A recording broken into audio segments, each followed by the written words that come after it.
ব্যবসা করতে পুঁজি লাগে না, সাহস লাগে, পরিকল্পনা লাগে এবং কমিটমেন্ট দিলে রক্ষা করতে হয়। মানে তিনটে জিনিস লাগে। ইমেজটা ভেরি ইম্পর্টেন্ট।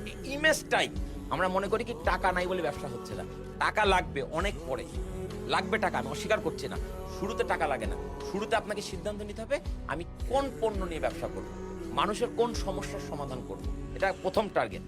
এই সমস্যার সমাধান করবো, আচ্ছা ঠিক আছে, যে সমস্যার সমাধান হিসেবে আমি যে প্রোডাক্টটা বা যে সার্ভিসটা দাঁড় করাবো, এটার নাম কি দেব, এটার লোগো কি হবে, এটা ট্রেড লাইসেন্স বের করতে হবে। এই কাজগুলো করতে সর্বোচ্চ 5,000 টাকা লাগে। কিন্তু আমরা কি বলছি, আমার 5 লাখ টাকা নাই, ব্যবসা হচ্ছে না। 5 লাখ টাকা লাগবে এই ধাপগুলো পের হওয়ার পরে। তো যতক্ষণে তোমার 5 লাখ টাকা লাগবে তার আগে তোমাকে ঠিক করতে হবে তোমার পণ্য কি, তোমার পণ্যের নাম কি হবে, ব্র্যান্ড নেম কি হবে, তোমার পণ্যের জন্য একটা ট্রেড লাইসেন্স লাগবে। ঢাকা শহরে যদি 3,000 টাকা লাগে সিটি কর্পোরেশনে ট্রেড লাইসেন্স বের করতে, মফস্বলের লাগে 300 টাকা। ঠিক আছে, তো তোমার ঢাকাতে এসে ট্রেড লাইসেন্স করতে হবে, তুমি শুরুতে তোমার এলাকা থেকে ট্রেড লাইসেন্স করাও, দেশের আইন মানো, আবার তুমি বাজেট সীমিত রাখো। আমি বোঝানোর জন্য বলছি, ব্যাংক অ্যাকাউন্ট খুলতে হবে, তুমি তোমার শহরে ব্যাংকে খোলা, এখন তো সব অনলাইন ব্যাংকিং, ঢাকা শহরে অ্যাকাউন্ট খুলতে হবে এমন কোনো কথা নাই। ঠিক আছে, আমি যেটা